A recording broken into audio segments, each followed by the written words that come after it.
called quietly quitting. Apparently, there are millions of young people who are in on this trend of just quitting their jobs, and but they don't actually quit the job. They just kind of quit the job. I'm going to explain to you what quietly quitting is and give my thoughts as an OG on all of this. So get comfortable, buck up, seatbelt. We're going to get started on the Black Financial Channel right now.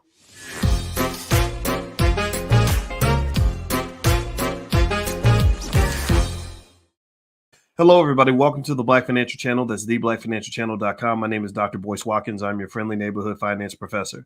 On the Black Financial Channel, we talk about Black wealth and Black economics every single day, sometimes as much as 10 times a day. Under one condition, the condition is that we are Black first. Black first means we put our community at the top of our priority list. Black first means we prepare our kids for the future. Black first means that we believe in teaching wealth to each other so that we can have a wealthy community, because Black wealth is Black power. If you agree with that philosophy, put a B1 in the chat, B1 hashtag B and the number one. That's a whole movement, and it's happening and it's kicking butt. So to say hello to everybody, hey, Duran and Masterful Chords and I Am Legend and Terry Cobb out of Atlanta. Good to see you. Shout out the city you come from. Shout out the city.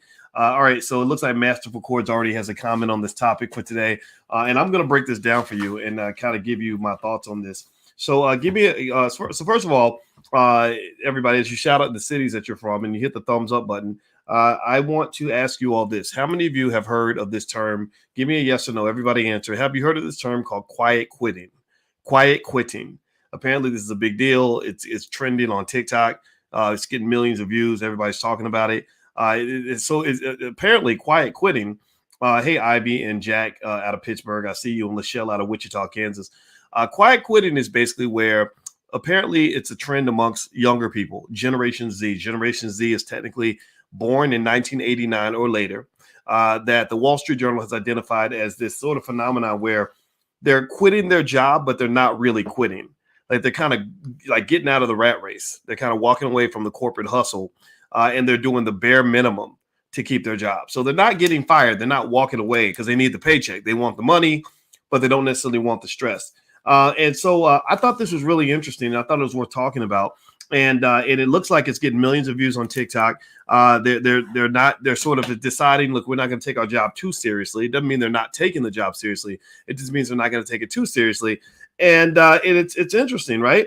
And so to some extent, I'm going to just say this. I'm going to cheer for young people and say that I agree with this phenomenon of quiet quitting to some extent. I think that if you're walking away from the rat race and the corporate hustle, you're no different from what I was when I was 22. I will tell you all a quick little story. I was hot shitting in undergrad and in grad school and all that. I was the number one finance student at the University of Kentucky. I got the Wall Street Journal Outstanding Graduating Senior Award. So not only was I the top finance student, but I was also the top Black student by a long shot. It wasn't even close, and GPA wise. But then again, it was the University of Kentucky, right? So maybe if I'd gone to Harvard or Yale, I would have had more competition. But the kids at Kentucky couldn't keep up with me, to be honest with you. So I'm graduating, and because I had a high GPA, I got every job opportunity that I wanted. I got every scholarship I applied for. Everything I wanted to do, I could have done. And so I got this dream job. Remember, I told you all, give me a yes or no if you heard me talk about the term dream job and how that's a complete oxymoron, because you shouldn't be dreaming of labor. You shouldn't be dreaming of servitude. You shouldn't be dreaming of working, for some white guy, especially if you're Black. Don't get me wrong. Even if you're white, it sucks. But if you're Black, it double sucks, because not only are you a slave, but you're a Black slave, which makes it 10 times worse. But I got my dream job with, GE Aircraft Engines in Lynn, Massachusetts. And let me tell you about this job. They paid me a ton of money. They put me in a big, beautiful, expensive apartment in the middle of downtown Boston. It's extremely expensive. Go check out Boston Real Estate now and see how much it costs to rent a really nice apartment right next to Mass General Hospital, where the Harvard-educated doctors and lawyers are living, right? So this was big stuff. I'd really hit the dream. And that was when I learned that the American dream, I don't know if it was because I was Black. I don't know if it's because I just happened to have the wrong boss. I don't know if it's because I was at the wrong company. I had no idea. But all I know is I remember thinking, if this is the best that there is, then I don't want none of this crap. This is not fun. This is not, the job sucked. My boss didn't like me. I didn't like her. It was just terrible. And so that was when chose to become a professor, because at that time I didn't know about things like entrepreneurship and independent wealth building, or literally things that I've taught you guys in the Prime program on how to make money without working. I did not know that people, I thought working was something you had to do to make money. So I just said, okay, well, that's not my dream job. Let me go find another job that gives me more flexibility, that allows me to walk away from the rat race. So I did. I walked away from the rat race. I was still a very hardworking person, but I insisted that I do something that I was passionate about. I also insisted on flexibility in my life and flexibility in my schedule. This was long before things like quiet quitting. This was long before the pandemic, where in the pandemic, you started seeing people do the things that I've been encouraging you guys to do for literally the last 15 years, which is sitting back and just reflecting on your life, sitting back and reflecting on how the corporate hustle has cheated you out of some of the most valuable assets that you were born with. God made you a millionaire when you were born. He made you a millionaire when you were born. You want me to prove it? Let me prove it. Your children, how much would you sell your time with your children for? There's no amount of money that you would sell time with your children, time with your parents. What would you sell your health for? You wouldn't sell it for anything. Answer me in the chat. You wouldn't sell it for anything. So you were made a millionaire. You were given several things in your life that are so priceless that money cannot buy those things, right? But what happens is that because we were born after the Industrial Revolution, where there were deliberate campaigns by the government to convince people that going to work is the most important thing you can do, that serving the capitalist corporation was the most noble objective you could have. It was all part of a mind, like they were screwing your brain. I'm trying not to cuss anymore. I used to cuss. I'm trying not to cuss, I promise. But they literally were screwing with you to the point where they convinced mothers that you should spend more time at the factory than you spend with your own children. They were convincing fathers that you should want to sit up under your boss more than you sit with the people that you actually love. And so what happened is you started losing the things that money can't buy in exchange for a little bit of change. And it wasn't even a lot of money. It was enough money for you to pay your bills and to pay your rent to your landlord, but it wasn't enough money for you to actually become rich and independently wealthy. So I'm just going to say right up, point blank period, as I described this to you, this quiet quitting phenomenon, that I support it. I think it's the right way to go. I think that anybody who goes into work needs to understand how to keep it in its place, how to understand, that it ain't that serious. And if all you do is define the quality of your life by how well you're doing on your job, I think that what's going to happen is that you're going to accomplish all of your goals. You're going to go out and conquer the world and become the highest level manager you could possibly be. And then you're going to hit about 42 years old and you're going to look around and you're going to be lonely as shit. You're going to look around and say, where's my husband? Where's my wife? Where's my kids? Where's my happiness? And, I got a big bank account full of money, but I ain't got nothing else. Some of the poorest people in this world are people that have plenty of money. And and I know that very, very clearly. I've seen it happen a lot. So anyway, do me a favor, hit the thumbs up button, thumbs up, share, subscribe. Just as a quick public service announcement, I want to warn everybody: when you go online, there are fake scammer accounts all over the place where there are people, literally, I think there's a whole factory of these people that are pretending to be me. I don't know if they just do it to me or they do it to a lot of other people. I have no idea, but I want to warn my tribe, my crew, everybody who watches me, be careful if you get a message from someone that appears to be me, who's saying inbox me or whatever, that just report that account and don't talk to that person, because it's not me. I will not message you in your inbox and say inbox me so I can tell you about my crypto scam or whatever it is. So don't do that. I don't want you to lose your money. All right. So here's the thing about this quiet quitting phenomenon. It's all over TikTok.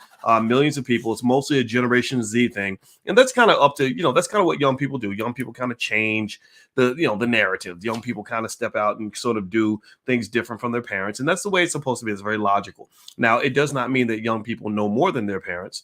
Right? It doesn't mean that parents can't learn from young people. One of the things I don't like is I don't like older people who think that they know more than young people, that they can't learn anything from the youth. But I don't like the youth who don't think they can learn anything from the OGs. I think that what you'll find throughout history is that most of the time when there's something that's new, it's really not new. It's just recycled.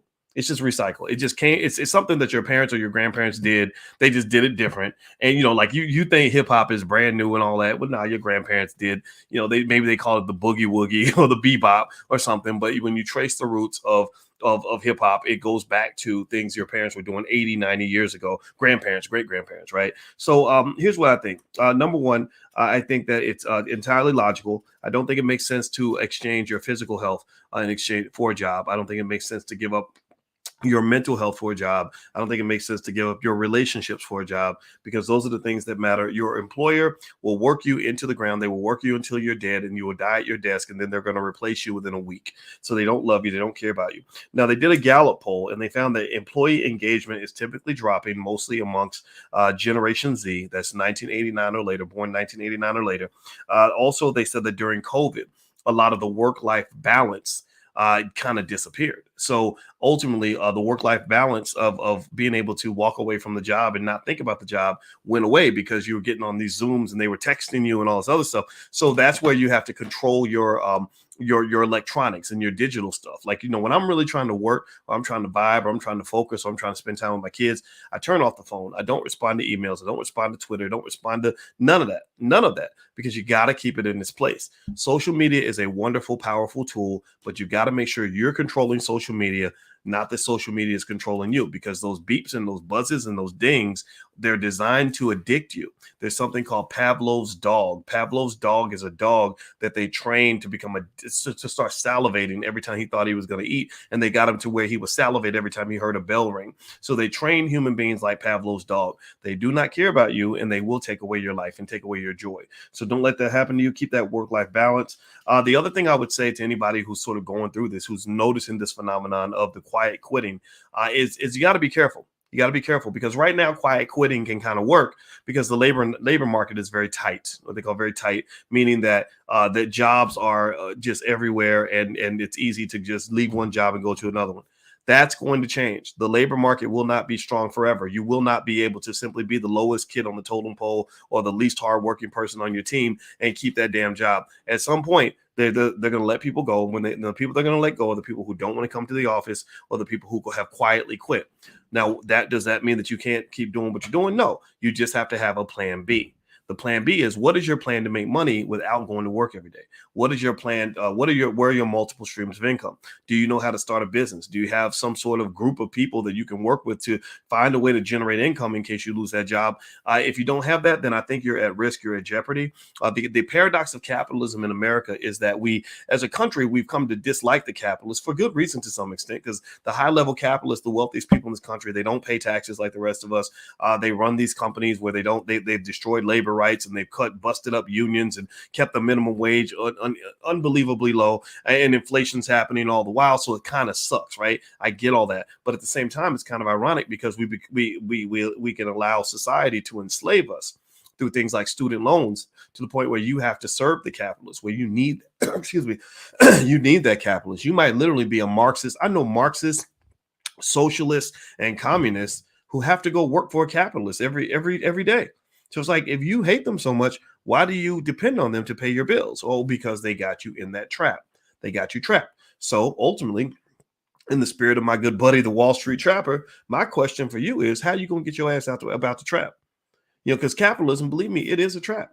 It is a trap. I mean, student loans. Some of y'all are so buried in student loans that you have to go to work. You have to, right? Some of you have children that are going to go out into the world that are going to struggle because nobody invested for them. Nobody left them an inheritance, right? So how do you get out the trap? Well, you got to use your brain. You got to have a plan. So do me a favor, hit the thumbs up button, thumbs up, share, subscribe. And and by the way, if you want to dig deeper into any of these concepts, we have our options income training program that we do in the Black Business School at drboyceprime.com. And the whole theme of that is how to make money without working. Selling stock options is a great way to do that. I'd love to show you how. Feel free to go to drboyceprime.com. Also, somebody asked me when you talk about the fake accounts, how do we know it's real? Well, if you know, here's the thing, Alicia, I love that name. That you know why I love that name, right? Because that's my wife's name. Let me stop for a minute. Okay, all right. So, but yeah, Alicia, what I would say to you is that the way you know it's not me is that it's just not going to be me. I don't message. If I got 1 million subscribers, I can't possibly send all of you direct inbox messages and say inbox me. And if you do think it's me, then maybe request like a Zoom meeting where you can see me face to face. Or if you're on Instagram, look for the blue check mark. Anything that doesn't have the blue check mark, it is not me on Instagram. Okay, so those are little things you can do that might help you. All right, so So let's dig a little bit deeper into this. Let's finish this conversation up. So the one thing that was really funny. So with this whole concept of quiet quitting, that's kind of become a thing on TikTok and Instagram and everything else. They've done these videos and they've gotten millions of views, and all these young people are talking about how they're quietly quitting their jobs.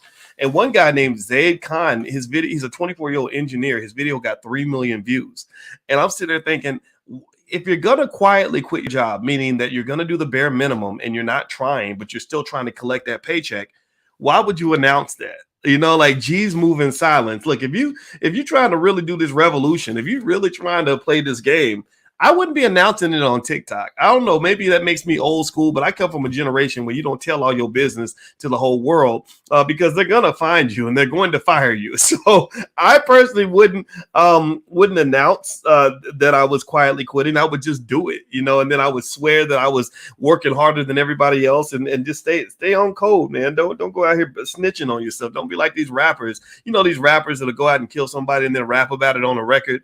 That's like the dumbest thing I've ever seen. Why would you do that, man? Why would you do that? I guess clout makes us stupid. We get to clout chasing, and it just makes us not very smart. So long story short, what I would say to you, and Elijah, yes, it is live, is that, you know, this quiet quitting thing, it makes perfect sense. Many of you may know I've done something called the Black Wealth Boot Camp for a long time. The whole theme of the Black Wealth Boot Camp is designed to say, how do you get off the corporate plantation? Because what happens is that when you are able to walk away from the brainwashing of modern industrialization, when you're able to walk away from this false idea that you're supposed to spend more time on your job than with your own family, or that you're supposed to give 100,000 hours of your life to a job, what you'll find is that the whole world opens up to you when you're able to actually live your life. You know, you'd be amazed. I've had thousands of conversations with my family that I never would have had if I was getting up and going to work every day. I grew up at a time where I remember, you know, you would have a cousin and you didn't see your cousin for like 6 months, and you say, so what you been doing, cuz? Where you been? He'd be like, nothing, just working. Is that it? Like, that's literally all you have in your life is work, and you don't even like your job. So then this makes sense when you consider how many people end up depressed. Well, of course you're depressed. All your life is work, and you don't even like the work that you do. So I would say to anybody that's young, that's a couple pieces of advice. Number one, have a plan B. You know, get those multiple streams of income going. Study entrepreneurship as much as you study any topic that you study in college. My son's going to college. He's going to study computer science and engineering and all that. I said, look, whatever you study, I don't care. Just make sure you know how to start a business, because as a Black man, you need to have an option. You need to have a plan B. Secondly, do work that you love. Do work that matters to you. Let me tell you a little secret. It's really, really hard. I'm going to just say this. I'm lazy as hell when I'm doing something I don't want to do. Anybody else, any other lazy people, anybody else, really, let's confess for real quick. Anybody else in here get a little bit lazy when it's something you just really don't want to do, like get up and wash the dishes, or get up and go jogging, or get up and go to church, right? Anybody get late? I get real lazy when I'm being asked to do something that I hate, you know, right? But when I do something I love, oh, the laziness is out the window. You would think I'm the hardest working person in the world. You think people think I'm a workaholic. They're like, damn, doc, you don't stop working. You always working. I'm like, yeah, because I like what I'm doing. You know, this is fun. You know, this is like having sex. Well, not that great, but but it's pretty close, right? So really, that's the secret. Find your joy, find your bliss, and then build your career on top of that. Like, don't find the career and then try to find bliss within the career. You know, don't try to go say, oh, I'm going to find a dream job. No, I'm going to find a dream. And then I'm going to connect an income stream to the dream so that the dream will fuel my income stream. And if you understand business models and investing in entrepreneurship, then you can piece all that together in a way that really works for you. And you got to make your own decision. You got to move in your own direction, because unfortunately, the world is full of sheep. There are lots of sheep who just go along with whatever they're told, and they just follow along the path. And then I want you to go talk to one of the sheep one day and ask the sheep how happy they are. I want you to look at their life, look at everything, look at their health, look at their wealth, look at their relationships. Are you happy with how much money you have? Are you happy with your relationship? Are you happy with your mental and physical health? And I guarantee you, a lot of these sheep are not happy. I'm not making fun of them, but unfortunately, in the real world, there are a lot of people who just kind of do things just because everybody else is doing them, and that's what they depend on. They depend on you lacking the critical thinking skill necessary for you to choose the path in your life that's going to work best for you. So that would be my advice I give to young people. I don't care if you quietly quitting. I don't care about those corporations. But I do care about you, and I want to make sure that whatever choice you make, that you put yourself in a good situation. Because believe me, that capitalist, I know I'm a boss. I run a company, and if I get a sense that you're just doing the bare minimum, you're not going to work for me. So the best thing you can do is make sure you have a plan B, so you don't end up being caught in a situation that you don't want to be in. So let me remind you guys before I head out. Number one, you can find this podcast on Spotify. So if you go to Spotify right now, look up the Dr. Boyce Breakdown. I'd love for you guys to follow on Spotify so you can listen whenever you'd like to listen. Secondly, tomorrow night, Tuesday night, we're hosting an event in the Black Business School that is free of charge for all students in the Black Business School. You can get started in the Black Business School for free. We have millionaires, billionaires, entrepreneurs, all kinds of people that come in and teach all kinds of topics, everything from real estate to how to start a business, everything you need as a Black person, especially to be successful economically. We got you on that. My PhD's in finance, but there's lots of other experts I work with.